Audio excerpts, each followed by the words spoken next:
Breaking news చూస్తున్నాం. ఇటు సోమవారం తెల్లవారుజామున 5 గంటలకు దుబాయ్ ఎయిర్పోర్ట్పై దాడి జరిగింది. ఇటు డ్రోన్స్తో విరుచుకుపడింది ఇరాన్. ఇటు గల్ఫ్ దేశాల్లోని అమెరికా స్థావరాలని దానికి మద్దతు తెలిపే దేశాల ఆర్థిక వనరులపైన దాడి చేస్తామంటూ ఇటు ఇరాన్ చెప్పుకొచ్చింది. దుబాయ్ ఎయిర్పోర్ట్ మాత్రమే కాదు, రానున్న రోజుల్లో ఇటు Bahrain, Kuwait, Qatar, Saudi Arabia పైన కూడా డ్రోన్లతో బీభత్సాన్ని సృష్టిస్తాము, దమ్ముంటే ఆపుకో అంటూ ఇటు ఇరాన్ అమెరికా ఇజ్రాయెల్కి సవాలు విసిరింది. మరోవైపు ఇటు తెహరాన్, హమదాన్, ఇస్ఫహాన్ నగరాలపైన అమెరికా విస్తృతంగా దాడులను చేసింది. అనేక నగరాల్లో ఇటు భవనాలను నేలమట్టం చేసింది ఇటు ఇజ్రాయెల్ అలాగే అమెరికా. ఇటు ట్రంప్తో చర్చలు జరిపే ప్రసక్తే లేదంటూ, అలాగే అమెరికా అంతు తేలుస్తామంటూ ఇటు ఇస్లామిక్ రెవల్యూషనరీ గార్డ్స్ వాళ్ళు చెప్పుకొచ్చారు.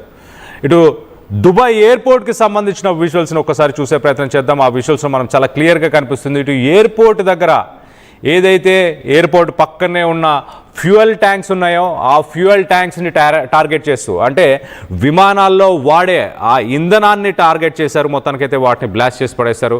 ప్రస్తుతానికి దుబాయ్ ఎయిర్పోర్ట్ పూర్తిగా స్తంభించిపోయింది. అక్కడ ఎలాంటి రాకపోకలన్నింటినీ కూడా నిలిపివేశారు. సో ఇరాన్ ఏమంటుంది? ఇరాన్ దుబాయ్ ఒకటే కాదు, రానున్న రోజుల్లో ఇటు బెహ్రెయిన్ అలాగే బెహ్రెయిన్తో పాటు ఇటు మిగతా గల్ఫ్ దేశాలన్నీ కూడా మేము టార్గెట్ చేస్తామంటూ చెప్పుకొచ్చే ప్రయత్నం చేసింది. ఇటు సోమవారం ఉదయం 5 గంటల సమయంలో ఇటు దుబాయ్ ఇంటర్నేషనల్ ఎయిర్పోర్ట్ పైన ఇటు డ్రోన్స్తోని దాడి నిర్వహించింది. మనం రైట్ సైడ్ బాక్స్లో ఆ విజువల్లో చూస్తున్నాము ఆ దాడికి సంబంధించిన విజువల్స్. మొత్తానికైతే ఒక ఫ్యూయల్ ట్యాంక్స్ని ఎయిర్పోర్ట్లో సాధారణంగా ఫ్లైట్స్ ఫ్లై చేయడానికి కావాల్సిన ఇంధనం, ఆ ఫ్యూయల్ ట్యాంక్స్ని టార్గెట్ చేస్తూ మొత్తానికైతే ఇటు ఇరాన్ విరుచుకుపడింది. ఆ ఫ్యూయల్ ట్యాంక్స్కి సంబంధించిన విజువల్స్ని మనం చూస్తున్నాము. ఆ ఫ్యూయల్ ట్యాంక్స్ని డ్రోన్ టార్గెట్ చేయడంతో మొత్తానికైతే భారీగా మంటలు ఎగిసిపడుతున్నాయి. ఈ ఫ్లైట్స్లో ఏదైతే ఇంధనాన్ని వాడుతుంటామో ఆ జెట్ ఫ్యూయల్, అది హైలీ ఇన్ఫ్లేమబుల్గా ఉంటుంది. మొత్తానికైతే ఆ జెట్ ఫ్యూయల్నే టార్గెట్ చేశారు. అంటే ఆర్థికంగా దెబ్బ కొడతానంటూ ఇటు ఇరాన్ చెప్పుకొస్తుంది. ఆర్థికంగా గల్ఫ్ దేశాలు ఏవైతే ఇటు అమెరికా, ఇజ్రాయెల్కి సపోర్ట్ చేశాయో వాళ్ళ ఆర్థిక వనరులనే దెబ్బ కొడతానంటూ. దుబాయ్ ఒక ఇంటర్నేషనల్ ఎయిర్పోర్ట్. దాదాపు ప్రతిరోజు ఒక 1 మిలియన్ ప్యాసింజర్స్ అక్కడ దుబాయ్ నుంచి ఫ్లై చేస్తుంటారు. దాదాపు 10 లక్షల మంది రాకపోకలు దుబాయ్ ఎయిర్పోర్ట్ నుంచి జరుగుతుంటాయి. అలాంటి ఎయిర్పోర్ట్ని టార్గెట్ చేశారు. దుబాయ్ సేఫ్టీకి, లాయల్టీకి ఇటు అరబ్ దేశాలన్నింటిలో ప్రపంచం మొత్తంలో కూడా ఒక సేఫెస్ట్ లొకేషన్ అని దుబాయ్ తనను తాను ప్రమోట్ చేసుకుంది. ఆ బ్రాండ్ ఇమేజ్ని దెబ్బ కొట్టే ప్రయత్నం ప్రస్తుతానికి ఇరాన్ చేస్తుంది. రానున్న రోజుల్లో ఇంకా గల్ఫ్ దేశాలన్నింటినీ కూడా టార్గెట్ చేస్తామంటూ ఇటు ఇరాన్ ఒక వార్నింగ్ని కూడా ఇచ్చింది. ఏవైతే ఎకనామిక్ రిసోర్సెస్ ఉన్నాయో నేషన్స్కి సంబంధించి, గల్ఫ్ కంట్రీస్కి సంబంధించి వాటన్నిటిని కూడా ధ్వంసం చేస్తామంటూ. ఇస్లామిక్ రెవల్యూషనరీ గార్డ్స్ ఒక ఛాలెంజ్ని విసిరారు ఇటు అమెరికా అలాగే ఇటు ఇజ్రాయెల్కి. ఏమని? దమ్ముంటే మమ్మల్ని ఆపు, దాడులైతే ఆగవు అంటూ మొత్తానికైతే దాడులు చేస్తాము. రానున్న రోజుల్లో ఇటు Bahrain, Kuwait, Qatar, Saudi Arabia వీటన్నిటిలో కూడా, ఈ దేశాలన్నింటిలో కూడా దాడులు చేస్తామంటూ చెప్పుకొచ్చింది. దీనికి రివెంజ్గా ఇటు అమెరికా, ఇజ్రాయెల్, ఇరాన్కి సంబంధించిన సిటీస్ ఒకసారి మనం చూస్తే కనుక ఇటు తెహరాన్, హమదాన్ అలాగే ఇస్ఫహాన్, ఈ సిటీస్లో ఉన్న భవనాలన్నింటినీ కూడా మొత్తానికైతే భూస్థాపితం చేసింది మల్టిపుల్ ఏరియాస్లో.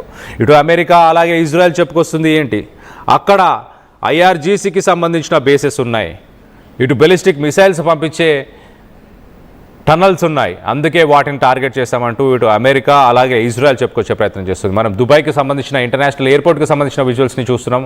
లెఫ్ట్ సైడ్లో సాధారణంగా దుబాయ్ ఇంటర్నేషనల్ ఎయిర్పోర్ట్ ఎంత అందంగా ఉంటుందో దానికి సంబంధించిన విజువల్స్ని చూస్తున్నాం.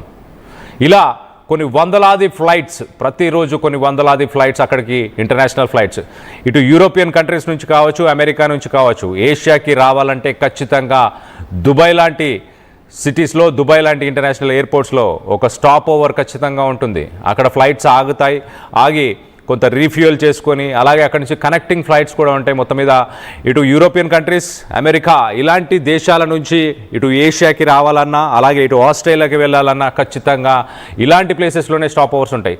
మరి దాన్నే టార్గెట్ చేస్తూ అంటే రానున్న రోజుల్లో దీనికి సంబంధించిన ఎయిర్పోర్ట్కి సంబంధించిన ఆపరేషన్స్ సరిగ్గా జరగకుండా ఉండడానికి, ఫ్లైట్ సర్వీసెస్ ఆగిపోవడానికి, ఏవియేషన్ ఇండస్ట్రీని కుప్పకూల్చడానికి మొత్తానికైతే ఇటు ఇరాన్ ప్లాన్ చేసింది. చాలా క్లియర్గా ఎకనామిక్ రిసోర్సెస్ ఏవైతే ఉన్నాయో వాటిని టార్గెట్ చేస్తామంటూ రైట్ సైడ్ విజువల్లో మనం చూస్తున్నాం. ఎయిర్పోర్ట్కి సంబంధించిన విజువల్లో ఆ రైట్ సైడ్ ఒక్కసారిగా ఆ ఎయిర్పోర్ట్ పరిసర ప్రాంతంలోనే ఆ పక్కనే ఉంటున్న ఆ ఫ్యూయల్ ట్యాంక్స్ని డైరెక్ట్గా ఎయిర్పోర్ట్ బిల్డింగ్ని టార్గెట్ చేయకుండా ఫ్లైట్స్లో ఏదైతే ఫ్యూయల్ యూస్ చేస్తారో ఆ ఇంధనాన్ని, ఆ ఫ్యూయల్ని, జెట్ ఫ్యూయల్నే టార్గెట్ చేస్తూ జెట్ ఫ్యూయల్ ట్యాంక్స్ పైనే డ్రోన్స్తో దాడులు చేసి విరుచుకుపడింది ఇరాన్ అని చెప్పుకోవచ్చు.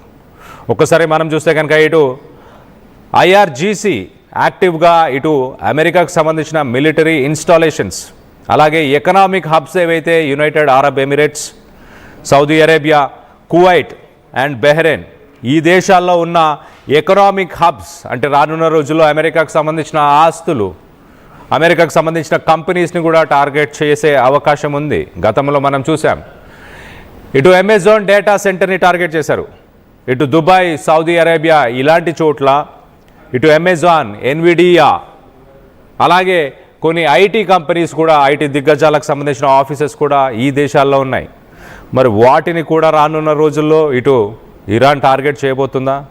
మరో పక్కన ఖచ్చితంగా అమెరికన్ ఫోర్సెస్కి ఎవరైతే సపోర్ట్ చేస్తున్నారో వాళ్ళ global infrastructure, critical global infrastructure ఏదైతే ఉందో ఎనర్జీకి అలాగే ఏవియేషన్కి సంబంధించి, ఎనర్జీ అండ్ ఏవియేషన్, ఎనర్జీ అంటే ఖచ్చితంగా రానున్న రోజుల్లో ఇటు ఆయిల్కి సంబంధించిన రిఫైనరీస్